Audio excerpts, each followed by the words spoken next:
Good afternoon, everyone. Welcome to the third session. Today, our resource person is Rajesh Khanna. He is a professor from School of Computer Science and Engineering, VIT, Chennai. His research interest includes digital image analysis, deep learning, hypergraph-based model of images. He currently explores the incorporation of deep neural networks in microbial biennial analysis to curb the accelerated process against the global burden of malaria and tuberculosis. His doctoral dissertation, development of hypergraph based models for selected image engineering application, has proposed two innovative models for contour based image analysis and proved the efficiency of the models through experiments. ACM Sciencesoft has chosen him as one of the researchers to receive a travel scholarship to attend ACM AM during Centenary celebration held at San Francisco, California during June 15 to 16, 2012. His work on parallelism in noise removal won the Best Poster Award at the 22nd International Symposium on High Performance Parallel Distributed Computing June 17 to 21, 2013 at New York. He has co-authored many research publications, book chapters, and book in reputed journals and conference. I welcome you, sir. Kindly take over the session. Today's discussion is so what about this PyTorch tensor? People are talking about arrays and so many stuff. What about this tensors? And so what is the use of this PyTorch when you deal with deep learning as well as machine learning kind of programming? So it's a kind of storage. Like, what is the advantage on that? So that is a complete discussion today. Then how those tensors are really useful on dealing with the your deep learning programming and all the steps. Okay. Yeah. So first we'll start with what is a PyTorch? Like PyTorch, like it's a kind of deep learning neural network application. It's all APIs developed to work on developing a deep net applications developed by Facebook. And it's very young, probably 2016, early 16. It was actually got the right shape. Still few more versions are coming. It's very easy to work. The people on Python, they can, it's a kind of native support it is giving on this PyTorch actually. And there are two main reasons, especially it has been highlighted over there. Like the two main reasons are dynamic computational graphs. It uses this, and we can go with interaction now. So yeah, this DCC, dynamic computational graph, as well as it offers a support to CUDA. Okay, so first we will see both the stuff, this kind of stuff. Then we will think about what is this DCC, how the DCC has been indirectly handled by this PyTorch. Dear sir, sorry for the interruption. No problem. Yeah. Sir, can you be a little more closer to the mic? Your voice is very low. Okay. Is it fine right now? Yeah, it's fine. Okay. Others, I will increase the volume then. Is it okay? Yeah, yes, sir. Okay. Yeah. What is this dynamic differentiable graph? Okay. So I could think about what is the differentiation. The thing we have done it long back in the school days. Let's say you take this equation. So equation. Sir, your voice is still low, sir. 1 minute.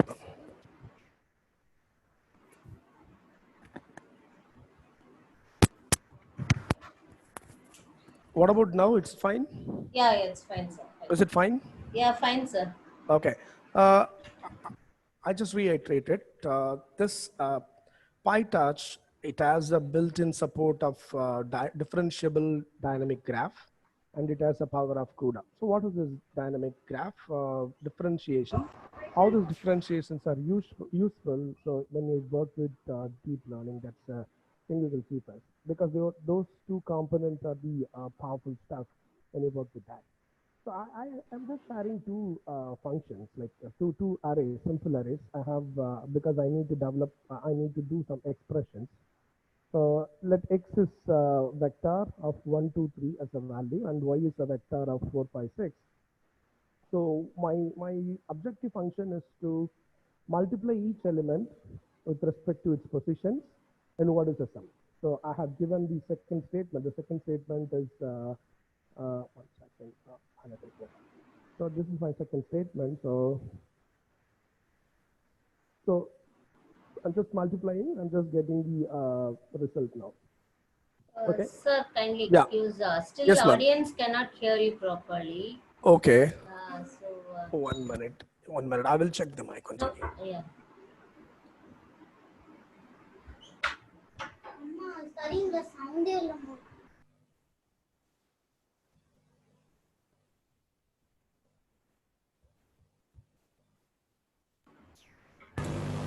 What about now? What about now? Is it fine? Yeah, it's Now fine, good. sir. I just I just increased, but it is getting down. Now Yeah, very good. now it's okay, sir. But Okay. when you start your presentation, your voice is actually going low when you are explaining certain things. Okay. When I work with annotate, when I use some more software, it is getting delayed. I don't use any annotation then. Okay. Okay. Okay, that's a problem.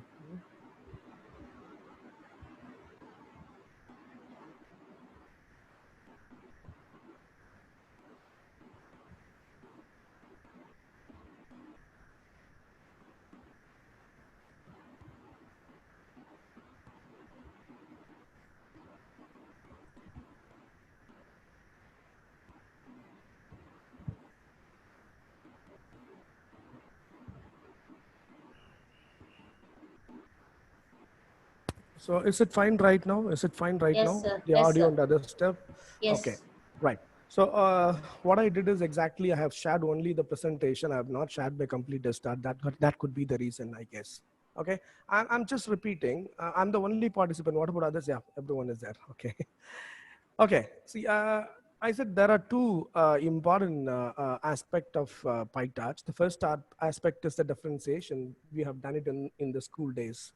Okay, let's say you have an equation.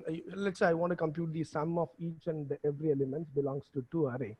The equation is given z sum equal to multiplication of the indexes x1 multiplied by y1 plus x2 multiplied by y2, subsequently all the other indexes.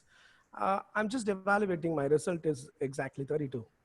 So now the question is like, how do I know the result is 32, but people always worry about the results.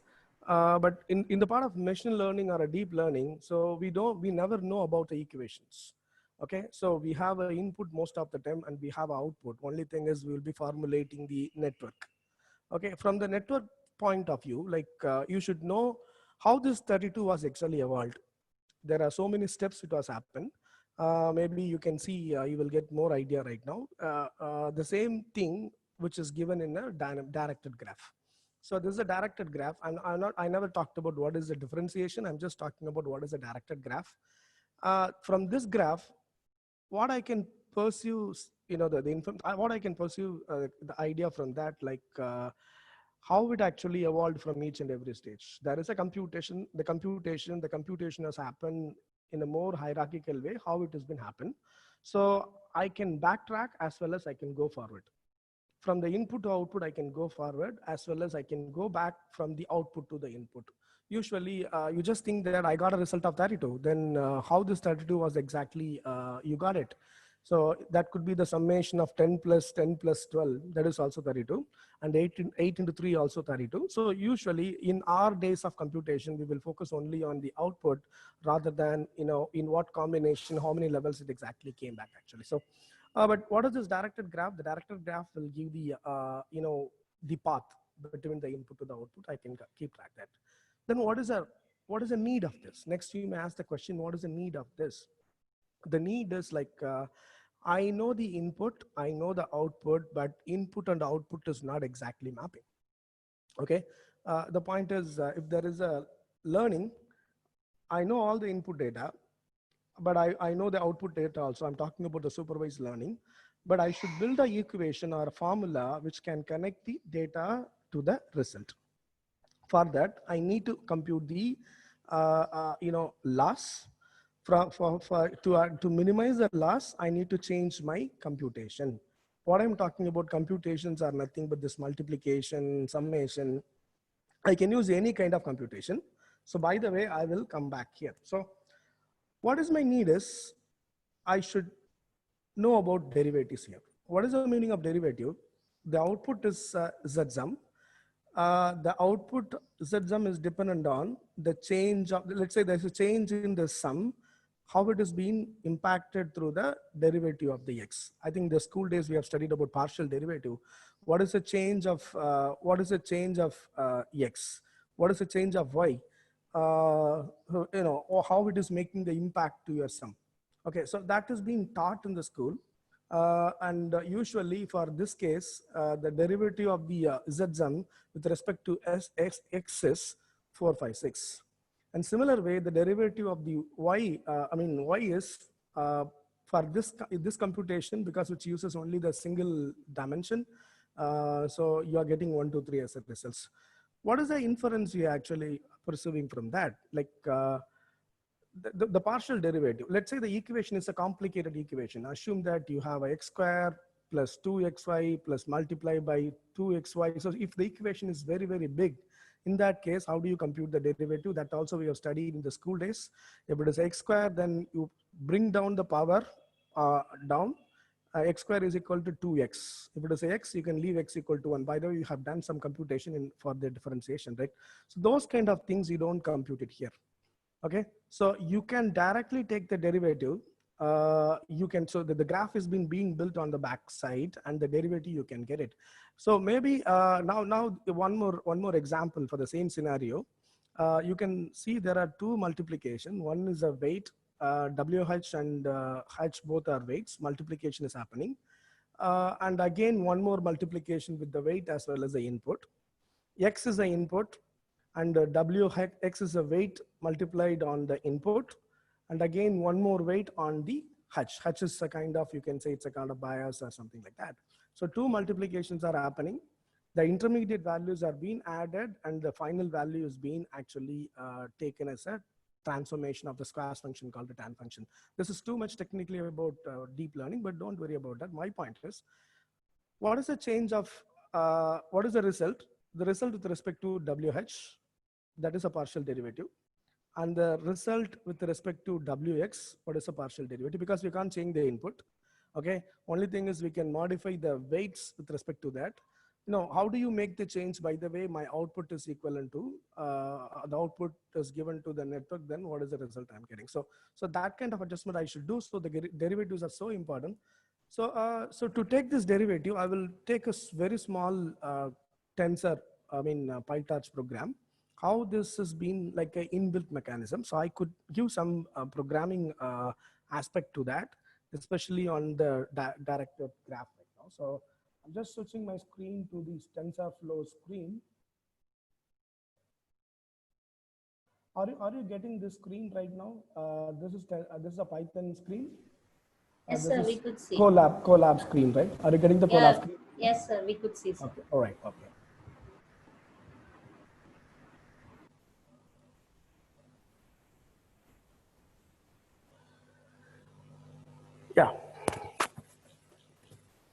Yeah, so technically they are saying this is called an autograd magic, or this is autograd property. Mathematician says differential graph, but in the PyTorch, it has been used like a property called autograd. Okay, autograd has been implemented in the form of variable. Okay, so the from torch.autograd is I need, if you want to play with this derivatives, then I could include this. I should import it, and I could use the variable. I will be talking about what is a variable in the next slide, but only thing is currently I'm focusing on how these derivatives are easily computable.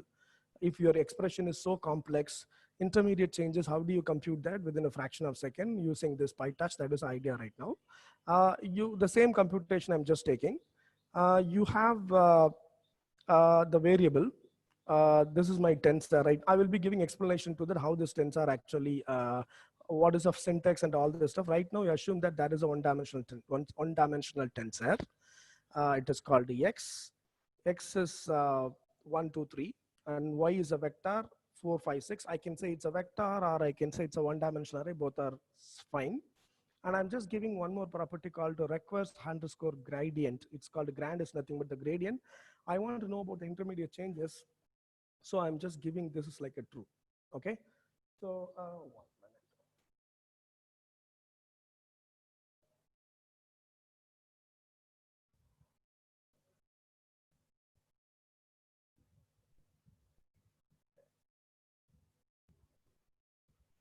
Right. I'm just executing this right now. So this is my input, right? So x2, x1, x input, this is y value, that's my result. The result is a multiplication. So the tensor value is 4 multiplied. One second.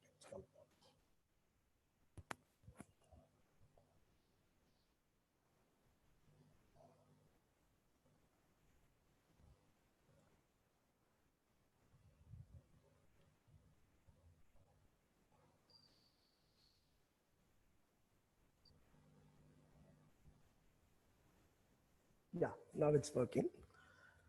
Now just appropriate right now. That's my input, x and y. That's my result. Then like this is my autograd. Now I'm just coming back right now. So let's say I want to know about like what is the gradient of this z. Okay. If you want to store the gradient, probably you can enable that. So since the x and y is already enabled, the result is also enabled. X and Y's are enabled with the gradient. So I no need to exactly explicitly give the Z is also enabled with the gradient. So straight away I can go and use what is my gradient. What is my gradient? The value of Z is different. The gradient is actually gradient. Gradient is the one which gives a partial derivative of X and Y. If you want to find out the partial derivative of X and Y, then you could use the function called backdraw, because that's a derivative of final Z. Let's say you want to go back. I want to go back like between the output to the result. So that's my sum. Z sum is my sum. I'm just going backward right now. If I do that, then it will try to compute try to calculate the derivative just on the back side. This is a computation from back, I know, from the output to the input. What is the gradient? What is the partial derivative you received for the x, and what is the partial derivative for the y? You can get it without doing any mathematical or differentiation formula. You will get the derivatives here. Okay. I hope you're getting this. Since there is no interaction from you, I can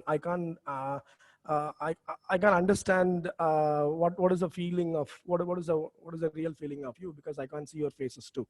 Okay, so this is a one power. I can say the very first power is usually any computation will go in a faster direction, forward direction. But here, what is the reverse direction of the computation? What is the gradient of the computation? Simply by declaring one more gradient stuff. For no need to declare, again, just enable with the true, then you just go back and you will get the gradient on that. Okay, that's a very first thing I just want to share with you. That's a power. They are saying this is called autograd magic. Now we will move on to the next power, the next power of the CUDA. Next power, I could say it's called CUDA. So these are all the inbuilt stuff. Yeah. So what is this CUDA is all about? It will give you the kind of parallel programming environment. Okay. So CUDA, we can say it's called a Compute Unified Device Architecture. Usually a programmer, he can't directly work on hardware. From the programmer's point of view, programmer will write the code, that's it. And the rest of the thing will completely handled by your operating system. But the execution, everything, the whole control is given to the operating system that has been exactly interacting with your hardware component. Usually, when you talk about the programming, programs are happening in a sequential way. Assume that there are two things I'm just sharing with you. One is CPU. Assume that the CPU, which has 4 cores, my program is also the sequential program. My sequential program, let's say there are 12 instructions are there. Each and every sequence are actually executing. OS will look into that, and the OS will exactly post my instruction to the core 1 or core 2 or core 3. So it has some scheduling algorithms to do that. So there is a parallel as computation is happening. Parallelism, it's a sequential programming, but it has been happened through 4 cores. Okay. Now you can see on the right hand side. So there is a parallel programming which could uses both the CPU as well as the GPU. What is this GPU? It's called the graphical processing unit. There is a basic difference between CPU and GPU is like GPU, which has so many inbuilt cores. It is like a mini computer. It's like mini processor. It has a lot of small processor that will the architecture wise that will support for parallel programming. Okay. So parallel programming and again the CPU is also support programming, but it will do a sequential way, but it has more number of GPU inside. So many cores are inside the GPU, so you can do the fastest computation. Let's now you come back to the initial question, like being a programmer. So which hardware we have, we can't directly interact with that. But if there is any provision is given to the programmer, these are all the programs could be done sequential way, and these are all the programs should be done in a parallel way. You can differentiate. This is like HTML usually in HTML programming, you can define here my table should come, you are giving the tag. You are giving the tag. Here my table should come, you are giving the tag. Similar way, here my here my image should come, you are giving the tab. So you are giving the tags. Similar way, when you are writing the code, this is only the input reading instruction. So it should happen in a sequential way. You can define this code should be executed in my CPU. And also you can say like, this is my double for loop. Double for loop, like again, my input data are not independent data. So I want to run my function to all my, let's say I have a data of, let's say I want to compute the marks for one student. Formula to compute the average mark for one student is same, but I have 1,000 students. So what I can do, I will map the functions to all my core. I can take the data from all the different locations, so I can do in a parallel way. I can do it in a parallel way. So that is the power of the GPU. So you can say if there is a massive computation is required and if there is any data dependency is not there, then you can go for parallelism. So that location, the programmer is well aware of that. Then the programmer, they can say, you can run in a GPU here and you can run on a CPU here. Now you can see the picture. This picture, like there are 18 instructions are there. Program having 18 instructions. Instruction number 1 to 5 is a serial. The programmer is thinking that the first 5 statements should be executed in a serial way. And the instruction number 6 to 13, they want to execute in a parallel way. Then they want to execute in a serial way from 15, 16, 17. So they can define in the program stating that this should be executed in a CPU, and the remaining 6 to 14 will be executed in a CUDA. So they can write a code. By the way, automatically this CUDA will, this PyTorch will exactly change the information. You can write a code to change your data from memory to your actual CPU memory to your GPU memory, and the result will be exactly. Sir, yes, excuse me, sir, your voice is dropping. Can you please make it? Yeah, I'm repeating now. The advantage of this PyTorch programming is like you can take the call on where you can run. You can run it on a GPU or run it on a CPU. For the hybrid or the combination level, you can go. That kind of privilege you have from the programmer's point of view. Okay, I'm just repeating right now. I'm just repeating. I'm just going back. See, what is the main point of PyTorch? It's a PyTorch, like it is a API for deep learning programming. But only thing is like there are two main things. It has a built-in support of dynamic computational graph, and it has a built-in support of CUDA. Only thing is, if you want to work with the CUDA, you have to change the device from your CPU to GPU actually. So you, in the program, you can say where you, let's say that if you have 10 instructions, instruction number 2, you want to run it on a CUDA, and you can do that. Maybe I will give one simple example, how to initiate a CUDA on your programming environment. That I will give a simple demo right now, simple demo. But I won't do any massive computation right now, but you should know how to do it exactly.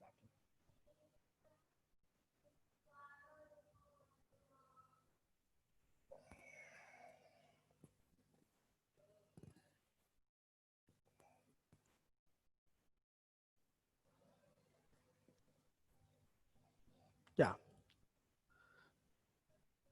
This I'm talking about point number 2. To verify you have your GPU capabilities on that. So first you need to, there is a command whether you should find whether your system is having the CUDA available or not. That you have to check it right now. Yes, of course, it's available. If it is not available, then like I'll be getting an error. Maybe I can say now, I can edit this notebook right now. One second.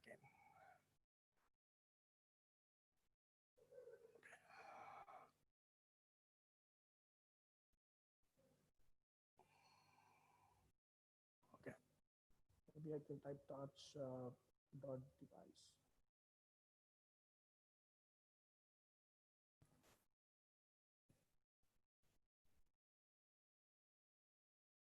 Yeah, CUDA is available.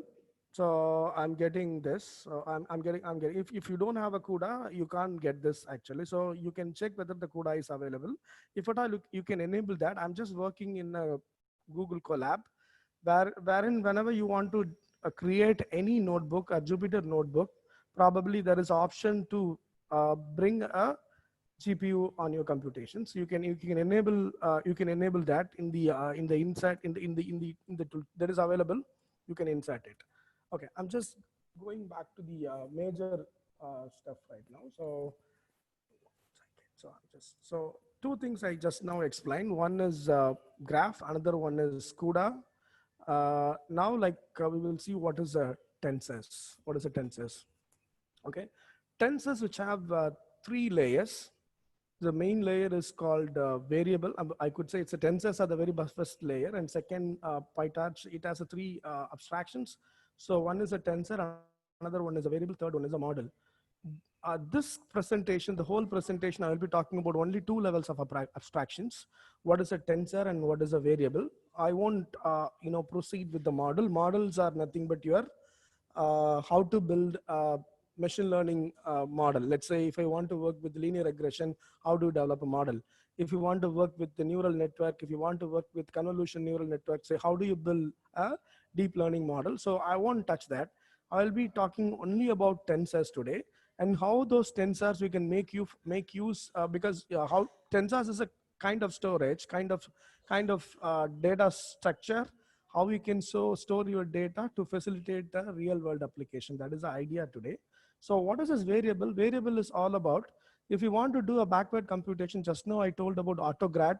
With the concept of the variable only, you can do the autograd.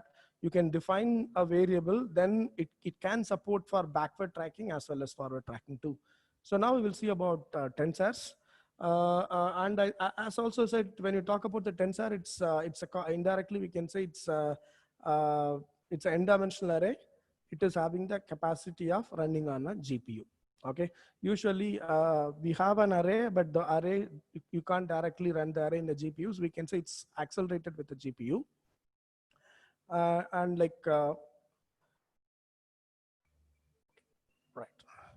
right. So when you want to talk about the tensors, PyTorch tensors especially, there are different interpretations right now. Is it a data structure to store a number, or it is a data structure to store an array, or a data structure to store a 2-dimensional array? So mathematician, they will see in other way, is it to store a scalar or a vector or a matrix or n dimension. So but like it is one and is it all in all? We can say that anything is possible. Anything is possible to store here. So it's how it's becoming like a multi-dimension. You can see this right now. Tensors are normally multi-dimensional. So if it is a 0-dimensional data, also we can store it. Any number is a zero dimension. Let's say you can see the command a equal to torch start tensor of 3. So tensor of 3, the meaning is a value 3 is stored inside the center. Usually in a C programming, we are using integer to save a value. Similar to that, you can use a tensor to save any simple value on any data type. So that is possible. So we can use this like a 0 dimension. When you talk about 1 dimension, there is a variable called b. Okay, there is a tensor. I don't use a variable here right now. Variable, there is a different meaning here. Here it is a tensor for a 1-dimensional tensor. It's similar to an array. 1, 2, 3 is being stored. And the same tensor, like there is a matrix, or I can say it's a two-dimensional tensor. 2 cross 2, it is 1, 2, 3, 4 is stored in a two-dimensional way. And the same tensor, the value t, d is it's called array of, I can say it's a two-dimension array of two-dimension. I can say like this: d is a three-dimension.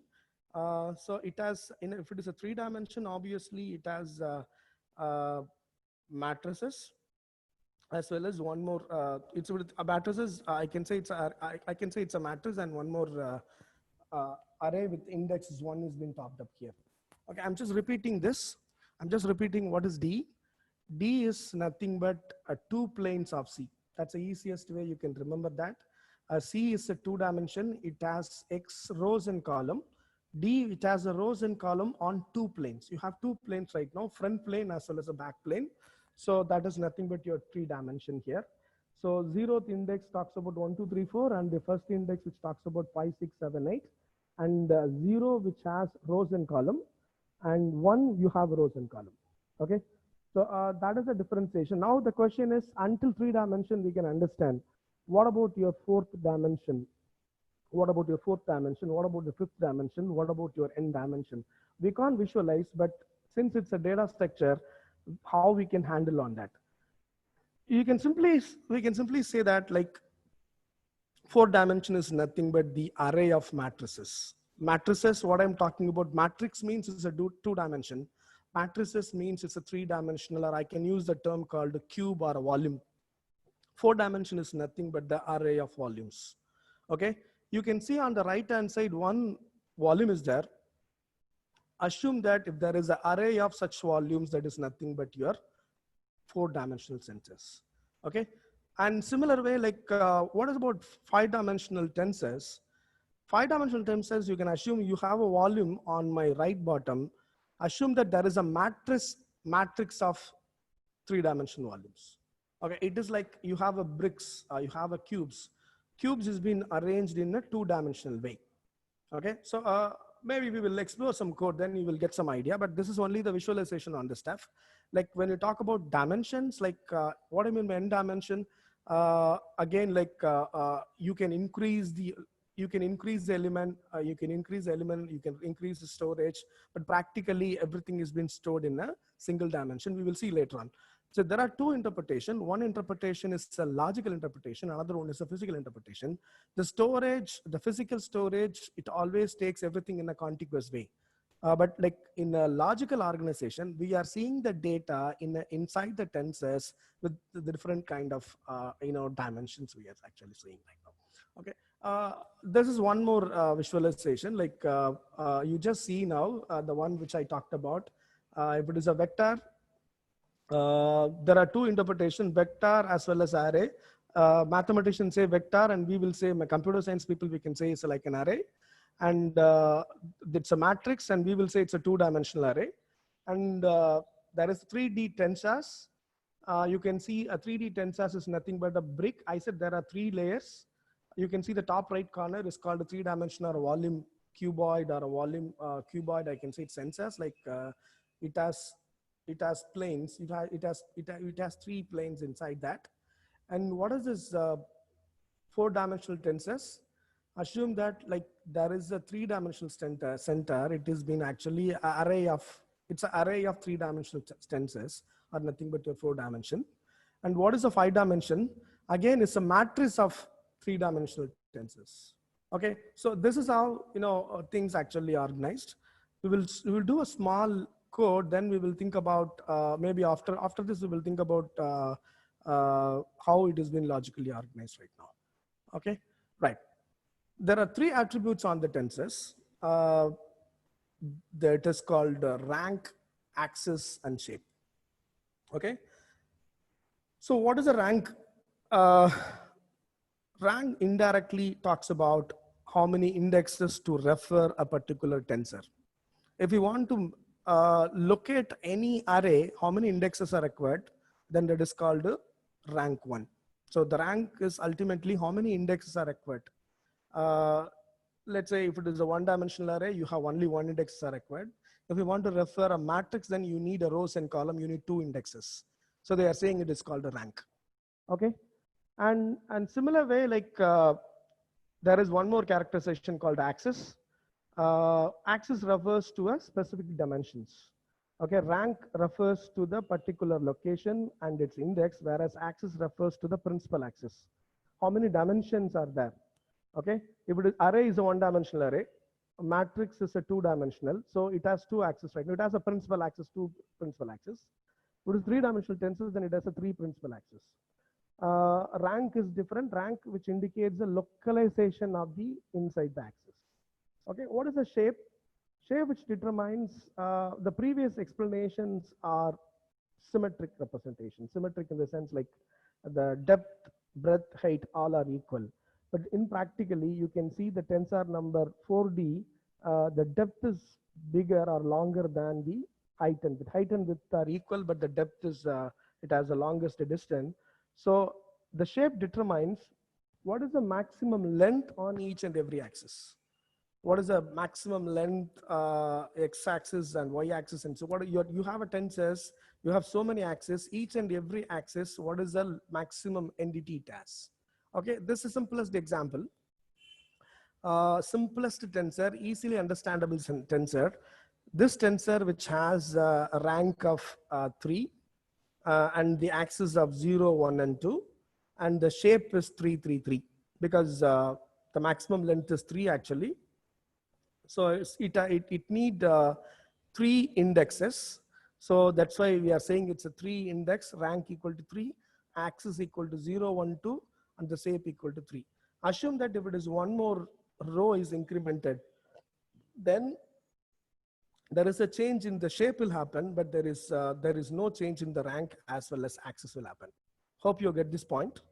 You can change the shape, but you can keep with the same rank as well as axis is actually possible. Okay.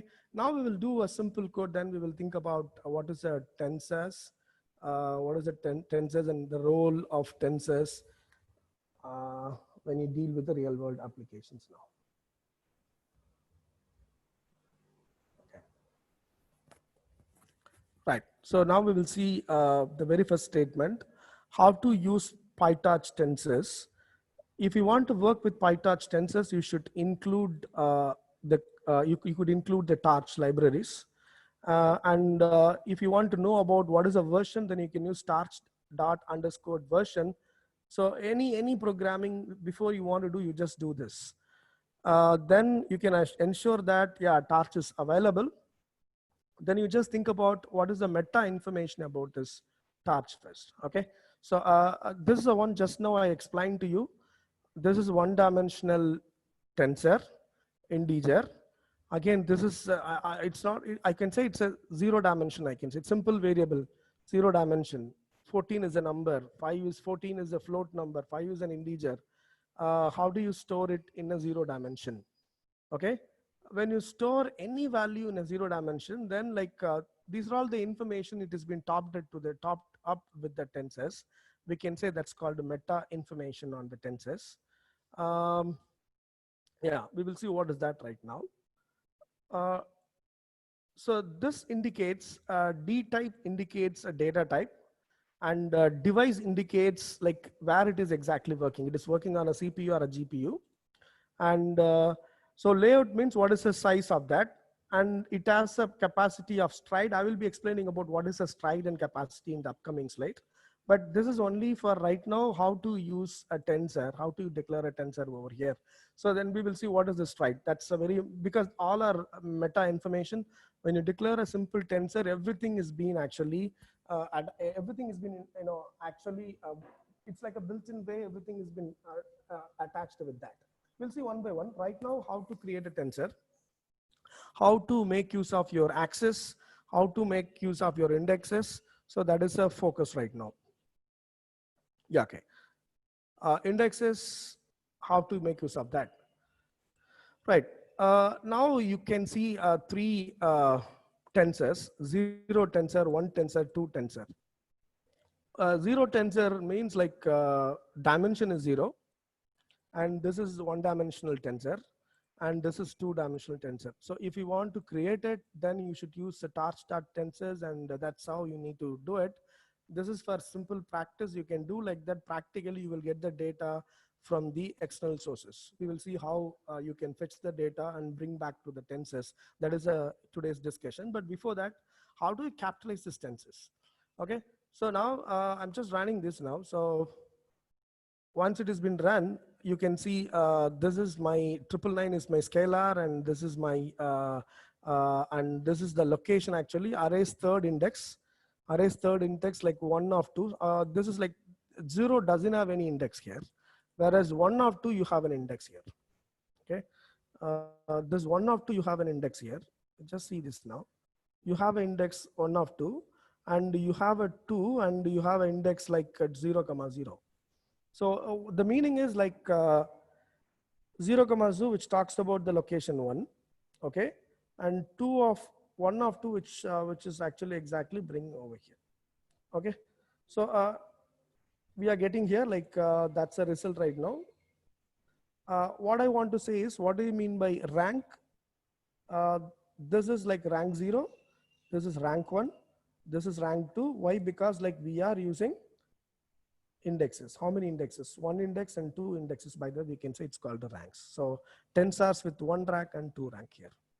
So now, what about the third 3 dimension?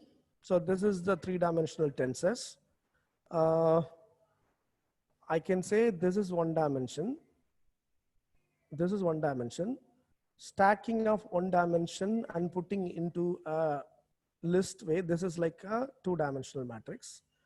So this is, I can say it's a plane, 2-dimensional matrix of plane 1. This is 2-dimensional matrix of plane 2. So it has 2 planes of 2 matrices. So like in a single plane, I have a matrix. One more plane, I have a matrix. Connecting both the stuff, I'm just bringing into a 3D. Okay, you can have as many as 3D over here.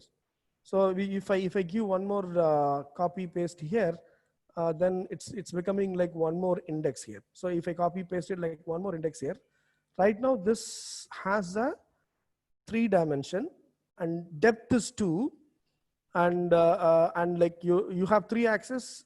When you talk about the length of the actually the depth length is 2, x-axis length is 4, and y-axis length is 3. Okay, so we will see. Don't worry. So we will see right now. So how do you access that? How do you access what is the meaning of 0, 1, 2? What is the meaning of 1, 2, 1? We will see right now. So when you talk about 0, it is referring to the first plane.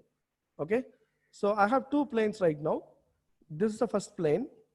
So this is 0 followed by 1, 2.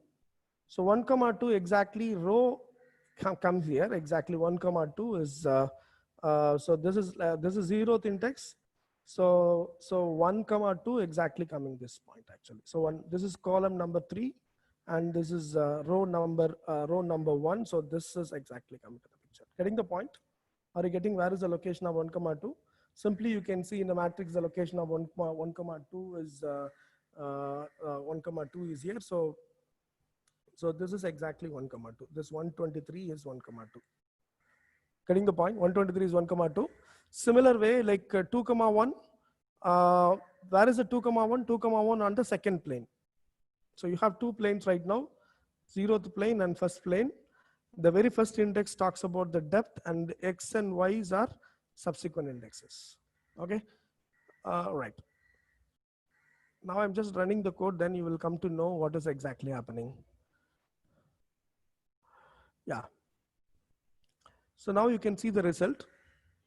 First plane, second row, third column is 123. Second row, second plane's third row, second column is 232. So you can see here, like you can fetch it exactly on the first index as well as the second index on the matrix now. And what I mean by first plane, the first plane is nothing but the whole stuff. Okay, your 2-dimensional matrix is nothing but the first plane, and the second 2-dimensional matrix is your second plane. Okay, so if you want to increase the depth, you can. But how many ranks? How many ranks here? The rank is 3 here. So the main point of the discussion is rank determines how many indexes. This will go until 3 indexes. When you increase here, we will see one more example for the 4th index also. Okay. Sir, 1 minute, Yes. sir. Yes, ma'am. Yeah. Sir, one question has been asked in the chat. Yeah. Yeah. You can answer. If you want, you Yes, can ma'am. answer, or later also you can. No problem. You just post the question right now. It is actually, you also can see it actually. Can we use 1D or 2D sensors in 3D sensor or subsequent higher sensors?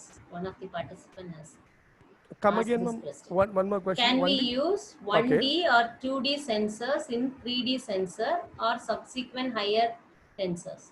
Tensors which has multi-dimensional. Like, see, the point is, it is a versatility. I can say like that. This is so versatile. What is the type of the data? What is the storage need? Accordingly, you can do that. So usually we have an integer means we will store only the integer component. If it is a float, we can store only the float component. The tensors are nothing but the kind of data structure. What is your data requirement? Accordingly, you can do that. Let's say your data is, you need like time series data. If it is a time series, if it is an image, probably you need X and Y and Z. Okay. Because like image has a color as a information. X and Y is nothing but the image length and height. Whereas the color information, red, blue, greens are nothing but your depth information. So obviously 3-dimensional tensors are required. Let's say when you want to take a batch of images, I want to deal with a batch of images, not with a single image. Then each and every image is being considered like a 3-dimensional tensor. If you stack 100 images or 10 images, then it is nothing but the pipeline of array of images. Those array of images are nothing but your 4-dimensional tensors. Hope you get the point. Hope you get the point. Like it is depends on your own requirement. If the tensors are so dynamic, so you can maximize or minimize what is your requirement. Accordingly, you can accommodate it. That's a power of these tensors. Okay, not only on data structure, also on the flexibility. Logically, you can see the tensors in different way, but physically something is different. That also we are going to address it. I need a reply from the student. Like, can you get the point? Because I can't see you.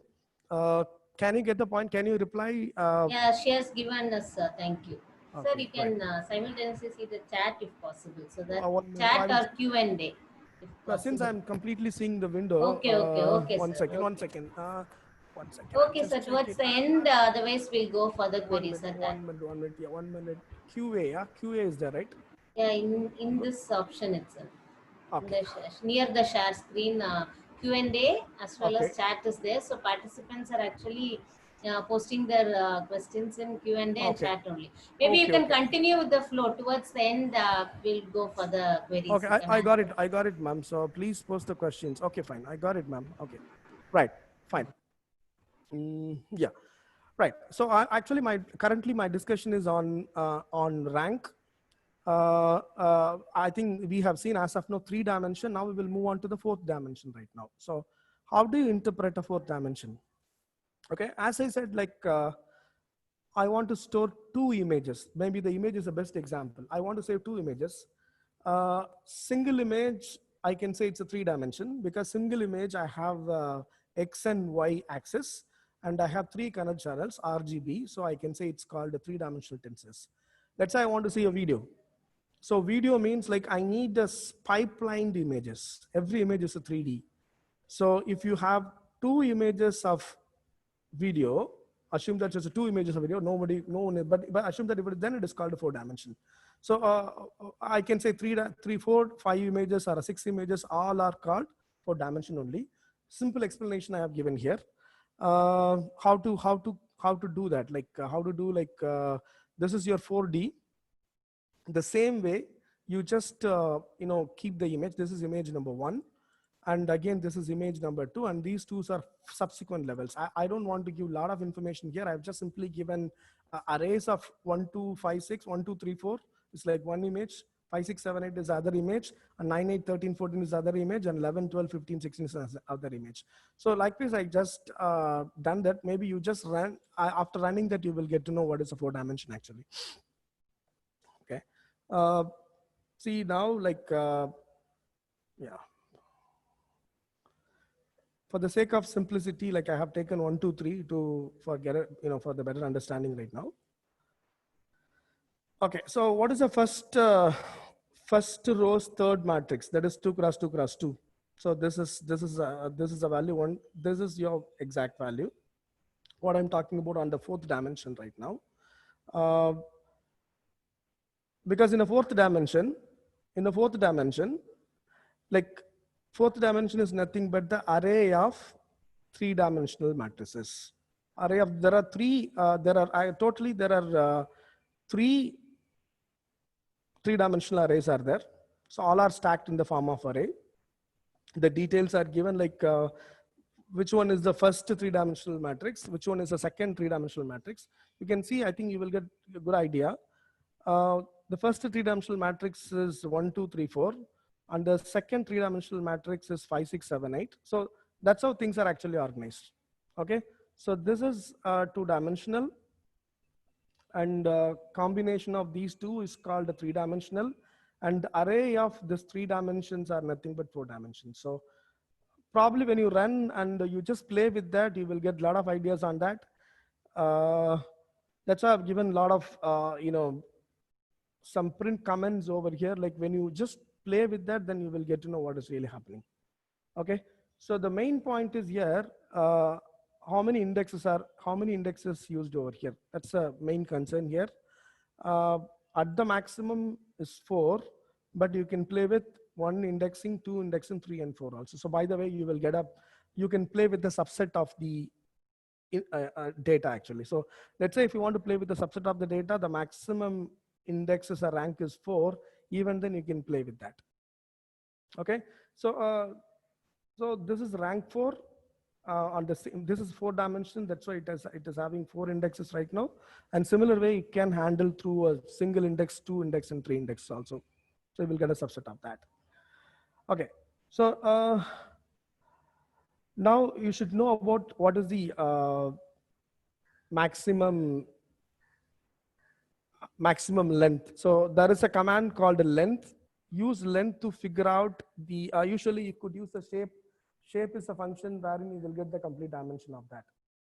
Maybe I will type the shape here. You will get to know that. 1 second, shape of 0 shape, 0 dot size.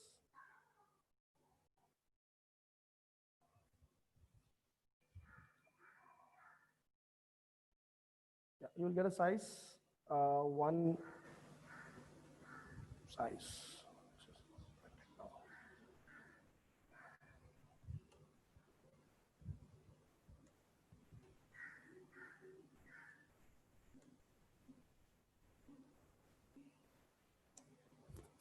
You could print the size of 1 dimension.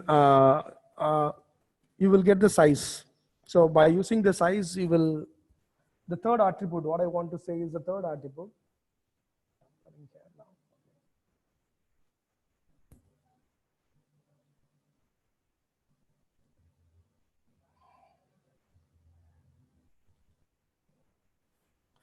This is the one I'm just talking about. Like,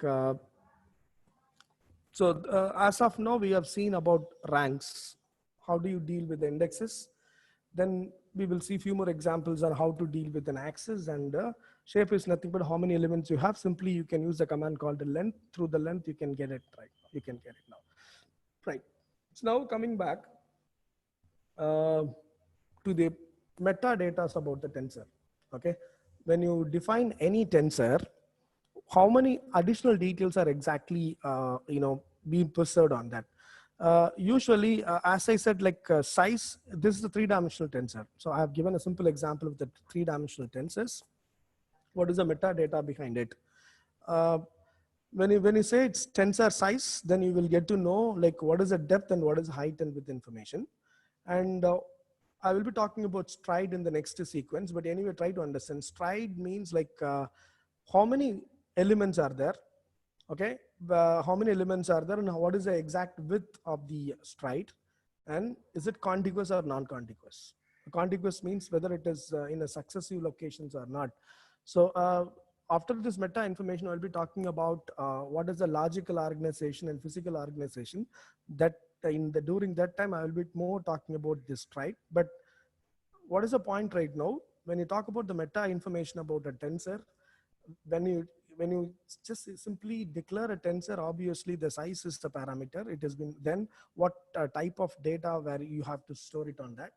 What data type? By default, it takes the float 64 data type, and by default it takes CPU. It won't by default it don't take the CUDA, and whether it is having the support of striding or not. Stride is the one which is used to skip the elements when let's say when you want to process the data. If you want to skip here and there, you want to focus only on a certain location of the data, wherein this stride is so handy. But how do you know these properties? How do you know these properties in the tensor? Torch.tensor, which use it to create a tensor, then use this device stride data type. You will get to know all this stuff. Okay, and these are all the available data types. It supports nearly 9 data types.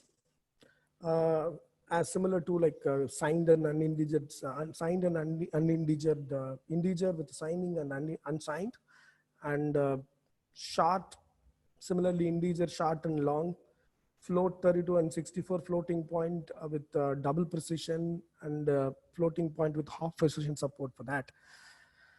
Okay. Right.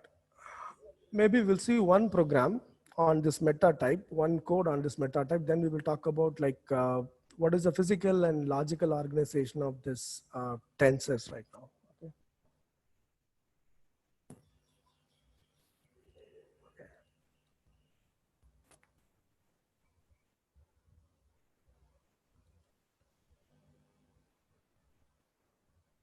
Right.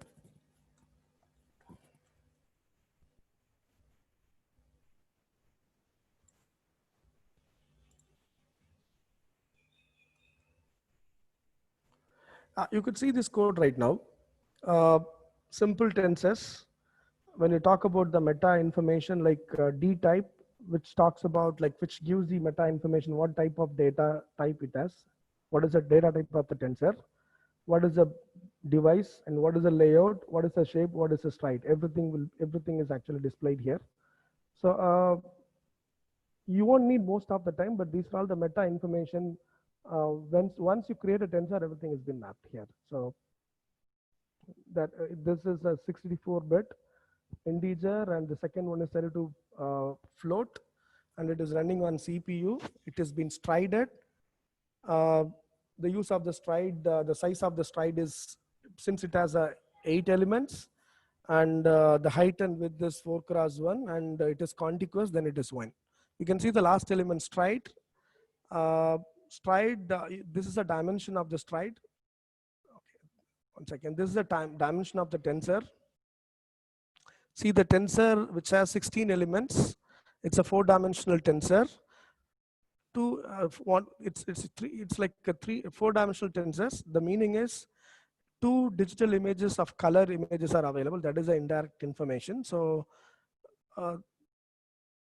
the 0, 1, 0, 0, 1, 2, 3 is a front face of the image, and this is a back plane of that. Combinedly, we can say this is one 3D tensor. Okay, so another 3D tensor. So that is why it is 8, 4, 2, 1. That is a stride representation. Okay. So now, like we will see like so many interpretation. Logically, we are thinking, what is the physical organization? So tensors which are really versatile. Any different dimensions in a different way, you can store it inside. But what is the practical implication? Practically, it has been stored in the memory. So what is how it has been fetched actually? You could see on my left, there are 2 pictures, one 2-dimensional array, elements starting with 4, 1, 5, 3, 2, 1. So it is a 2-dimensional array of size 2 rows and 3 columns. On the right hand side, again the same element, it is like 3 rows and 2 columns. Okay, what about the physical organization? Like physically, it is actually stored in a sequential way only. So 4, 1, 5 followed by 3, 2, 1. So this is like row followed by, it's like row order. It has been actually sequentially saved. This is called the storage. So the layout of the storage is always one dimension. So if you want to deal anything on the storage, it is indirectly through one dimension. All the data will be flattened. It has been saved like this. Right. So then how do you get those details in the storage? So there are two things. One, like we are using indexes to play with the logical tensors. If you want to play with the physical tensors, then you should go with storage, offset, and stride. Okay, I'm just repeating this. There are two views. One is a programmer's view. Another one is high storage view. Programmers, we will see the data in a more geometrical way.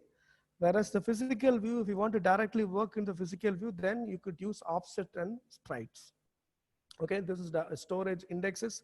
You could use only the offset and stride. We'll see what is the stride and what is the offset right now. Okay, physical, logically, we will use indexes. Okay, 3 indexes, 4 indexes, 5 indexes, any, based upon your dimension, you can use the indexes. Whereas in a storage, you have only the offset as well as the stride here. Okay, so now we'll see what do you mean by stride. I also gave some visualization. We will see the visualization later on. Okay, so stride in the sense, like, let's say I want to deal only the diagonal matrices. Let's say I want to take only the first element of each row. I don't want the other elements. Okay, I don't want to process 7, 4. I want to process 5, 1, 7. What I mean to say is I want to process only the starting element of the array. Okay, so usually if it is 2-dimensional, then it is very easily we can play with the rows and column. If it is n-dimension, then computation is a little bit difficult to do that. So for that, the stride is exactly useful.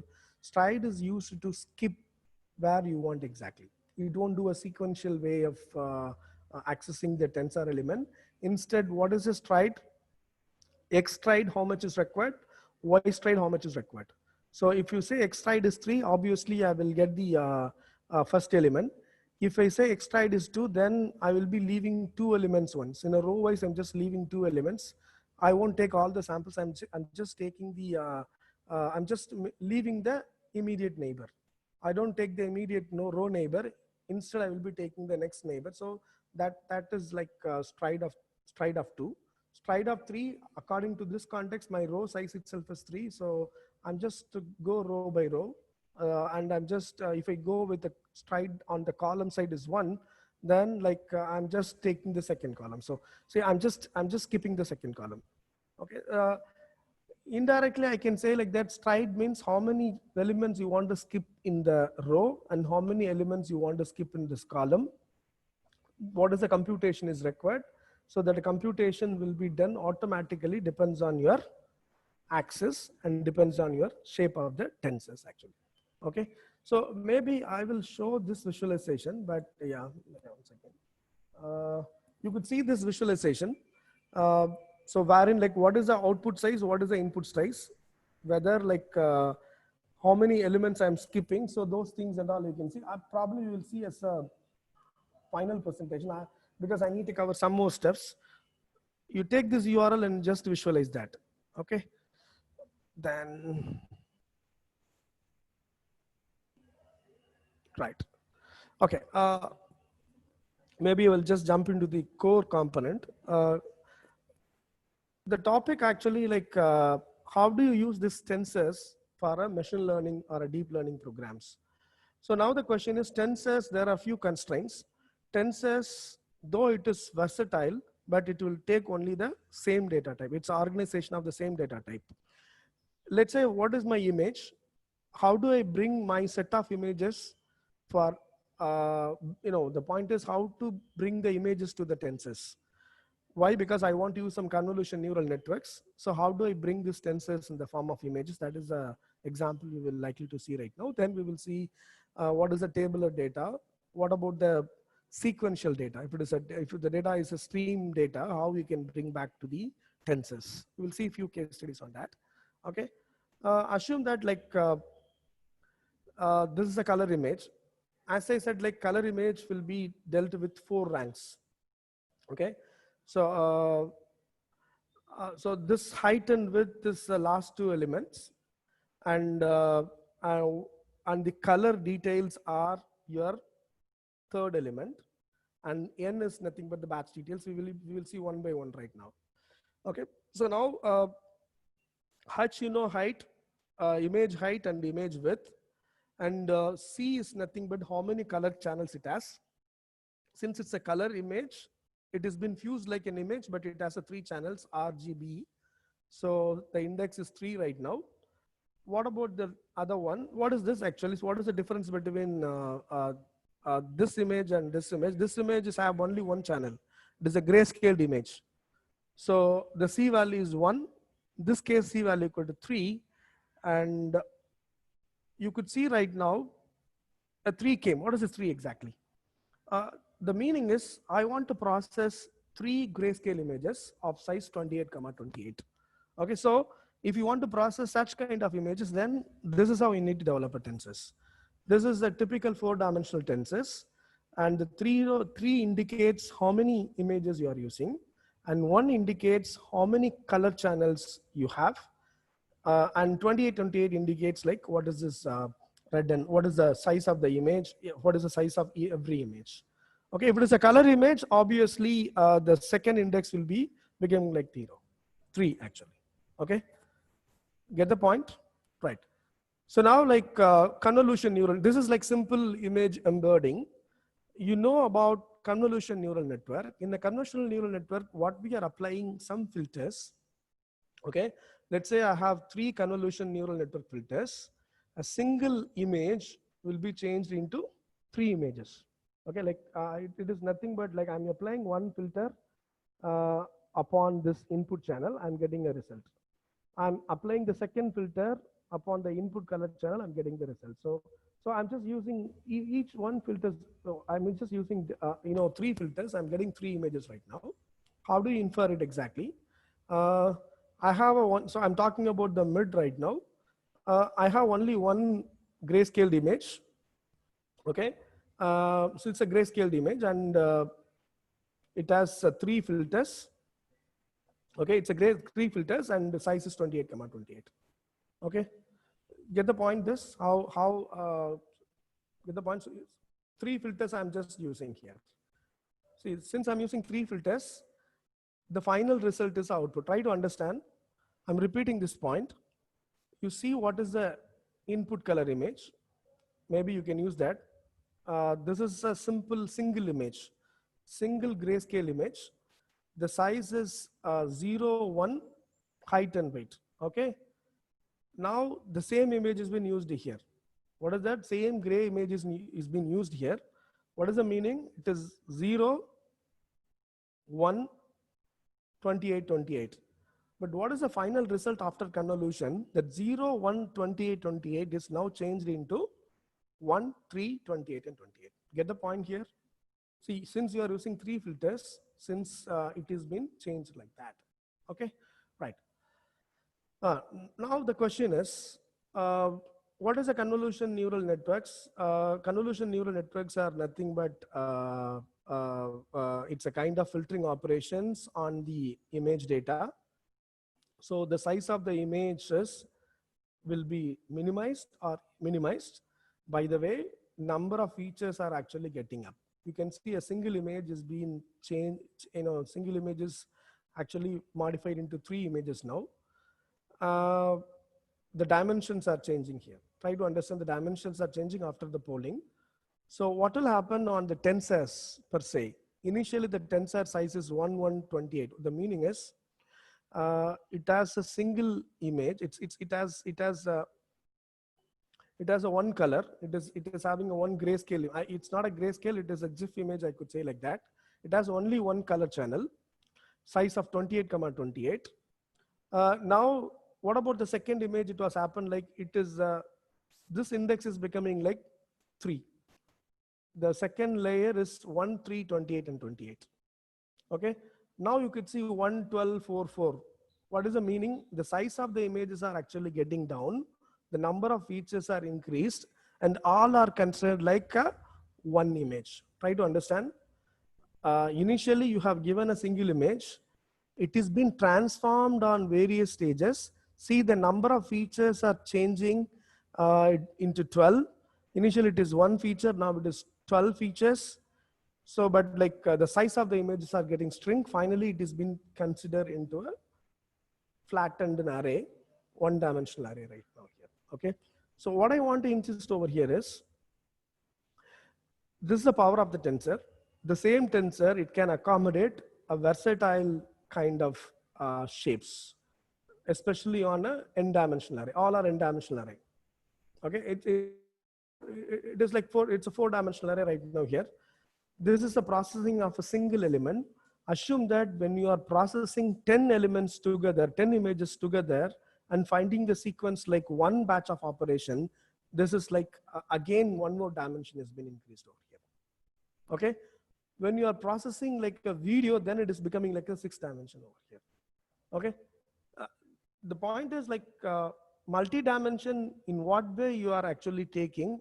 So according to your processing style, you have to define all the steps. You should have a data structure to do that. The logical organization will be given by your tensors now. Okay, I'm just repeating on the images. I will give you the example of how you can do that on a TensorFlow on a PyTorch code also. The focus is only given to how the tensors are useful to store the images.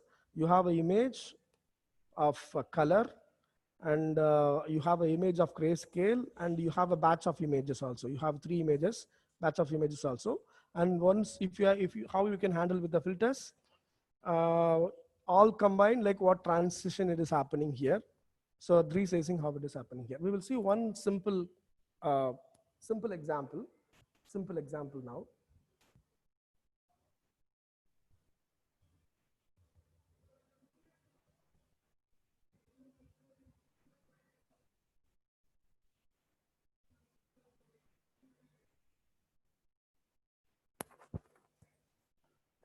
So hope you're getting this block. I will take this now. Hello, can you? Yes, sir. Yes, sir. We can see. Okay, right. Okay. So this is like this program is like this program will take the input from the CFAR data set.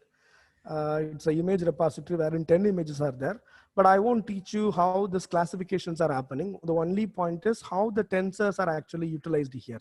So this is a location of the CFAR data set. It has a collection of 10 classes of images. You just come straight away over here. So how do you bring this tensors? How do you bring these images to your tensors? That is the target today. This is a built-in class. CFAR10 is a class available to fetch the data from the database, and those things will be transferred to the tensors. ToTensor is a function. It will transfer the transfer the image into the tensors. So what about this data set? That this data set is becoming like a tensors right now. Okay, that simple one code automatically is doing that. So tensor, like you are taking the whole images into a single data set, single tensor. This data set is now currently holding all the details of the image. Okay, so now we'll see how many images are there. Totally, it has 6,000 images. Okay, 6,000 images are dealt in single tensor, that is called data set. That is the power right now. Try to understand now. So it's a tensor, all are organized. Right, what is the dimension of that? Now you use tensor dot size, that's called a meta information. Tensor dot stride, you put a storage, all the details you can apply on this data set dot size, you will get all the details here.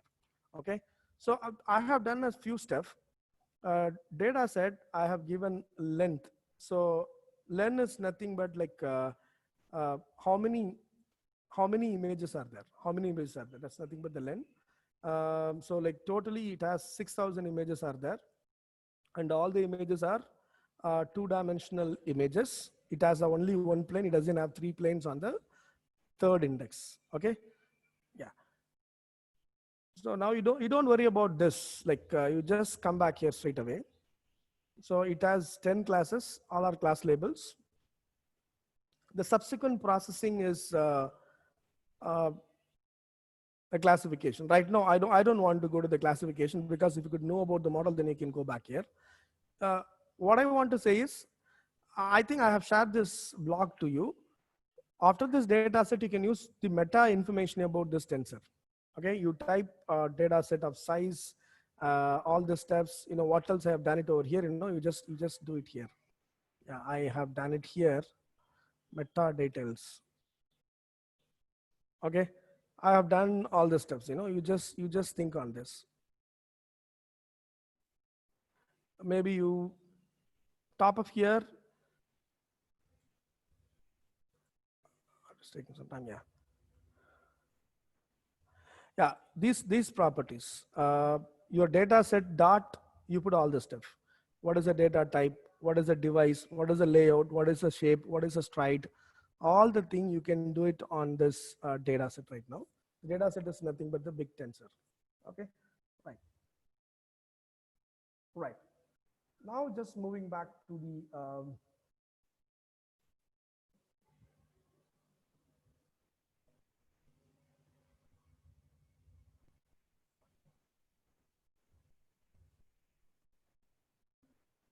so you may ask the question like, how do you bring the tabular data? Okay, so maybe few more thing I thought of giving, but if the time permits, we'll come back here. So this is called uh, the transformations are happening in the images. The transformation or the size is happening. The reshapes are happening. For doing that, some of the codes are available. Like the last option is called the flattening option. We're completely flattening into a other dimension here. Okay, so how to combine two different axes, how to combine reshape, concatenation, and how do you reduce. Maybe I will run few codes on that. Few codes are available. Let's say if you want to know about the sum of the rows, if you want to know about the mean of the image, if you want to know about what is the maximum intensity or the minimum intensity, where is the location, all the statistical details is called reduction on the tensors. And playing with the shape and concatenating the shape on the tensors are called like that is also another kind of processing. Maybe I will show you few examples, because this is more on images. Mostly this will happen. You can see that.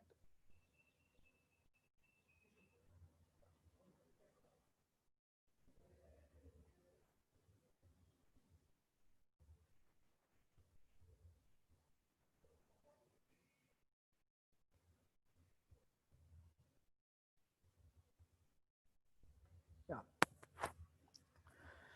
So this is for flattening and reshaping and concatenating of the tensors. Okay, mostly that will be useful for any type of machine learning based job. Maybe you can consider this is the simple tensor which has three rows and 4 columns. The type is a float. You can see the meta information over here. Meta information is that I have given a details to print what is this tensor and what is the shape of the tensor, what is the rank of this tensor, and how many elements it has. So all the things are covered. So like shape and the length, what I'm talking about, the axis, all the characterization, shape. So all the details are covered. Rank, all the elements are covered here. And this is a command to reshape. Okay. Simply you can use the which tensor you want to reshape. T is a tensor. So I want to reshape this tensor into 1 cross 12. Initially it is 3 cross 4. I want to change into 1 cross 12. What is the condition is when you want to make the reshaping, the size of the input and output tensor number of elements should be equal. Total elements are actually here it is 12. You can see I have given 3 reshape commands, changing into 1 dimension, changing into 3 dimension, changing into 2 and 3 dimensions. Okay. So I have given 3 commands for reshaping here. I'm completely changing the dimension as well as increasing and decreasing the dimension of that. The given data is 2 dimension. I'm reducing into 1 dimension as well as increasing into other dimensions. This is doable. especially on image-based operations. We will run and give you the display to you. The flattening means like changing n dimensional into one dimension is called flattening. The command is given, as well as like we will see this, then we will see about how do you concatenate on that. So I want to change this 2 dimension into 1 dimension as well as 3 dimension. Then I want to make this into the flattened kind of stuff. You can see the output right now. So that is my input element. And my shape is 3 cross 1. Rank is 2. Total elements are 12. After reshaping, it is becoming like 1-dimensional way. Okay, 12 elements are organized like a 1 dimension. Now the same 2 dimension I'm changing into 3 dimension here. So this is one set of 2 dimension, another set of 2 dimension, and the third set of 2 dimension is here. Okay, so you can reorganize. You can logically you can see your tensors in n dimension or multi-dimension. And this is an example of flattening. This is my input tensor T. This is flattening. Once it has been flattened, the 4 cross 3 is becoming into a 1 cross 12 here. Okay. And I have given 2 conditions on concatenation. There are 2 matrices. There are 2 tensors, T1 and T2. I want to concatenate these 2 tensors. I can do the concatenation in both the ways. One, I can concatenate in a row wise, and I can concatenate in a column wise. So this is not rank based, this is axis based. So I should use a dime as a second element over here. I want to concatenate 2 torches, T1 and T2, dimension of 0, then I'm just doing in the x-axis. The dimension of 1, I'm just doing in a y-axis now. So you see this now, 1, 2, 3, 4, how it is there. If it is concatenating with the dimension 0, what will happen? You can see here it is, it's row wise what will happen and column wise what will happen. The same tensor, 2 different tensors now with concatenated in different fashions here. So this is one more operation. And this is the last one is, this is like a reduction operation, especially on images. Assume that this is my tensor, wherein I want to find the sum of all the elements of the tensors. And the number of elements is also one reduction. And the mean, standard deviation, and row sum, column sum, and maximum, where is my maximum value, and where is the location of the maximum value. So all the functions, relatively I can say all the statistical functions, you can do it on this tensors now. Okay, so this is called reduction stuff. Sum of tensors are this, total elements are the mean value. So all the row elements, sum, so everything you can do it on the tensors here. Okay, so I think like I finished one concept, especially on how do you incorporate or import an image to the tensors now. Now, similar way, like what about the tabular data? So for a tabular data is mostly in a spreadsheet. How do you bring any tabular data for machine learning based application? What is the problem here? The problem is your tabular data in different data type. Okay, your tabular data could be in different data type, but your tensor will take only a constant data type. It's a tensor, so versatile, but the problem is it won't take a different combination of the data type. Then how do you make the change? What kind of pre-processing you have to do? Pre-processing, like you have to change a different data into a particular data type, then only you can import your data into the tensors now. Okay, these are all the general steps for a tabular data. You have to load a data, let's say it is from any file, from Notepad or a text or a spreadsheet, any file could be actually loaded first, then converting into the tensors. You can't straight away do that. You just load it and you have to convert it. Then these tensors are useful to give a feeder to the neural networks.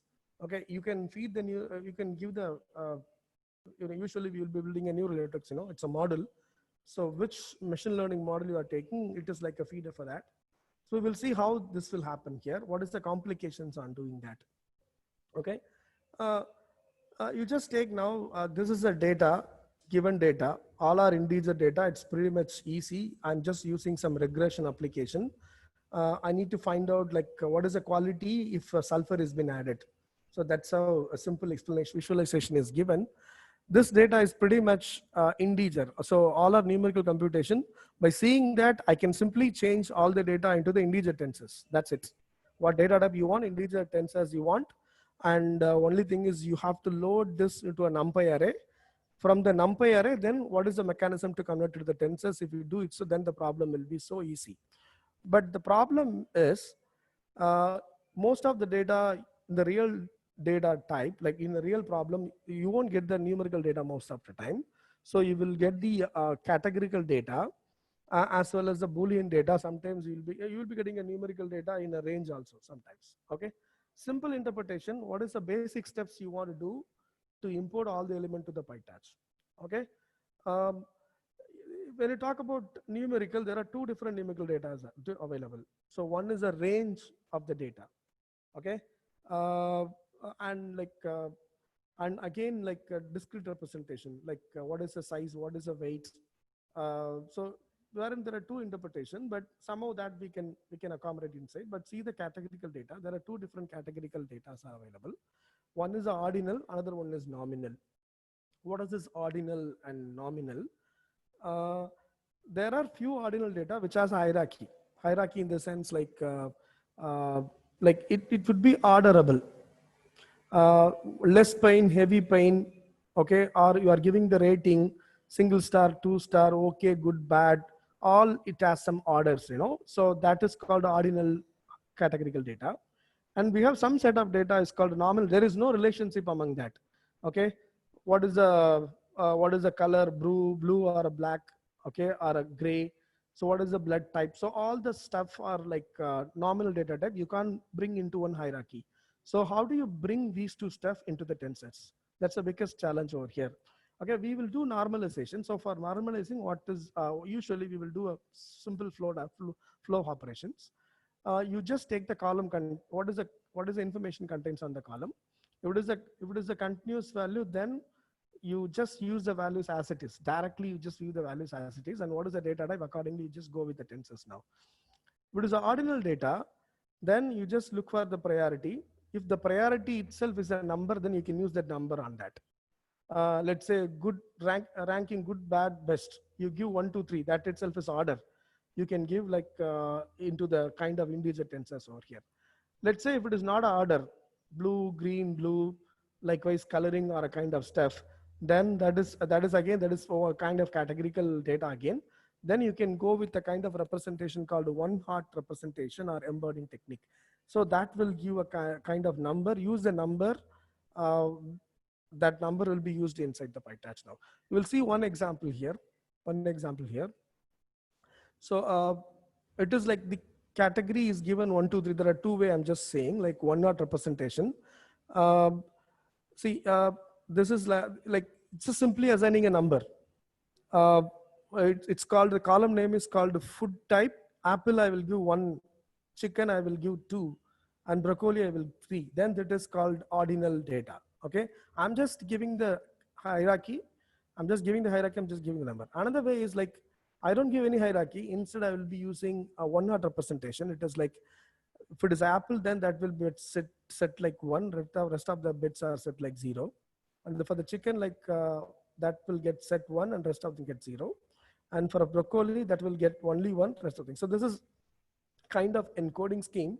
You encode it according to that, then you just bring back to the tensors. Okay, the encoded number will give some value. That value, the integer, that is, it is the integer tensors. You just bring it to the tensors. Hope you understand that. This is the second category on the application.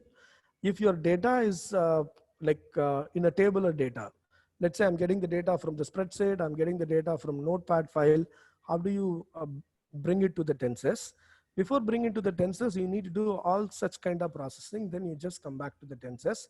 You will see one example. This is also one more example, like how you can give the ordering on that. If it is a text data, like what is the order you can give? So that is also, this is called a dictionary kind of stuff.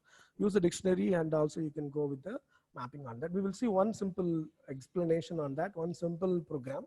I don't give the whole program to you. The core program is very big, but you just focus only on where to exactly focus on that. Okay.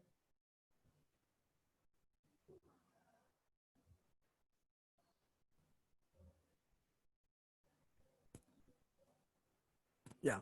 So this is the blog, like this is for how you can handle the images, and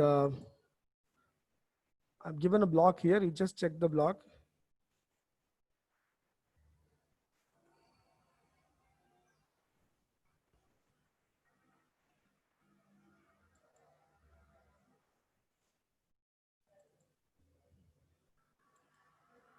It is taking some time.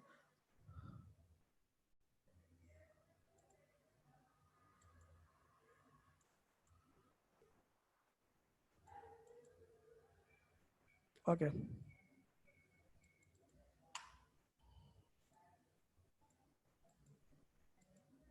You're taking some time, but I have given a code how to do that. Okay, how you can do that. Maybe you can refer this also. Okay. Some few details are given here. Assume that this data is the tabular data. Okay. Wine quality analysis. It's my CV file. It is already uploaded here. It is uploaded here. Yeah, this data I uploaded here.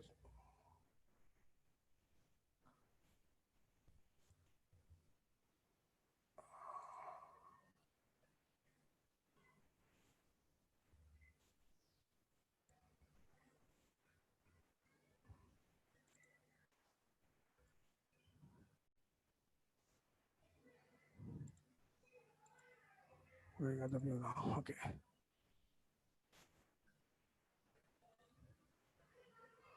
My view content. Okay, what you can do is simply upload it.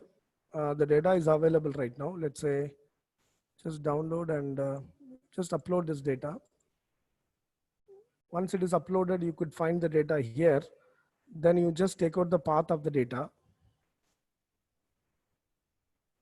You just right click it, you will get the path of that. This is the file, and copy the path. The same path, you can just add it here. Okay, so this path, you have to add it like a path over here. Then like you are loading from the file into a numpy array. So this is like you are taking the data from CSV file and you are changing into the numpy. You are using the numpy array. From the numpy, you are just reading all the data here, because it's nothing but the next reading from the file. I'm just using the reader for completely reading the stuff. The complete co-list is in the numpy now. Once everything has been read, I'm just using torch from numpy. This is a command. Torch from numpy will completely take your data from any table of data to your tensors over here. Okay, so this WinQ is nothing but the tensor, which has the details of the CSV file here. Simple example, but I have taken a simple case study over here, but in a block I have given a detailed version. How do you change all the stuff? Like if it is a categorical data and other data, how you can make the change. And I have written some code here. CV to numpy, what is happening, and from numpy to tensors. Once it is becoming like a tensors, then like how many all the details about the tensors are available. So all the details, the meta details of the sensors is available over here. Okay. Maybe the last one, one more real world stuff. So image we have seen, and tabular data we have seen. This is very important. I can say like time series data. Like how do you represent the data into the flat? Because your input is a flat file. Your input is a flat file. Time series data is nothing but the speech data or weather prediction data, or is a sensor data. I'm talking about sensor data in different timings. Okay, how you can bring back to the tensors. Once you bring back to the tensors, then you can apply any machine learning kind of stuff. Okay, so this is the basic steps you need to do.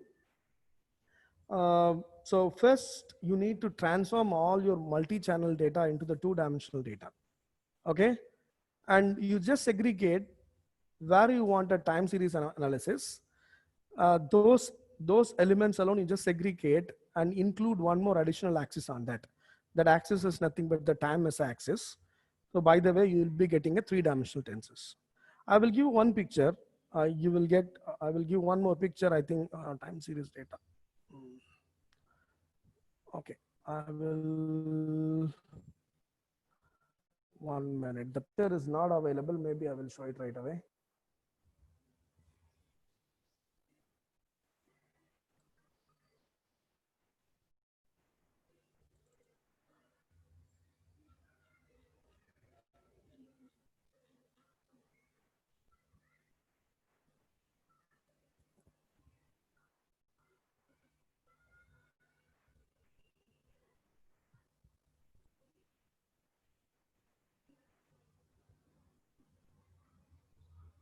One minute.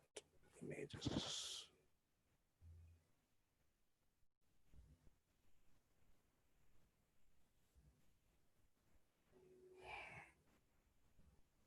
Are you getting now the picture? Hello?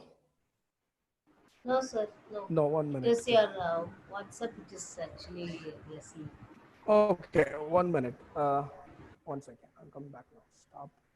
I'm just stop sharing. I will share this picture right now. Are you getting now? Yeah, we can see. Yeah. So this is the one what I'm talking about. Like you will be getting all are in different one dimension. It's like a sequential tabular data. I can say like that. The context is all about how do you make time series data? How do you bring your time series data into the tensors right now? You divide all your data. You will be getting like a stream of data, like temperature. You will be getting like for every minute you will be getting. So all our stream data, you just change into a two tabular column, like because you are getting data from different sources. Temperature, humidity, pressure, all are from different sources. You map everything into the two-dimensional data. Okay. Then like you specify the time. I have given a time limit like every day. Day one, so day 1, day 2, day 3, like that will become like a tensors right now. Okay, if you want to process for a 5 days, then your tensor size is very small. If you want to process for a month, you can assume that you are dealing with the big tensors right now. Okay, so this is how you need to organize how many samples you want to process. Accordingly, you have to map your tensors. So any kind of this time series analysis, thereafter you can choose a model for a time series model wherein you can use this tensors like an input over there. Okay, so getting the point. I think this picture somehow I missed it. Maybe I will incorporate within the presentation on that. Okay, I'm just recap. 1 second, I'll be sharing now.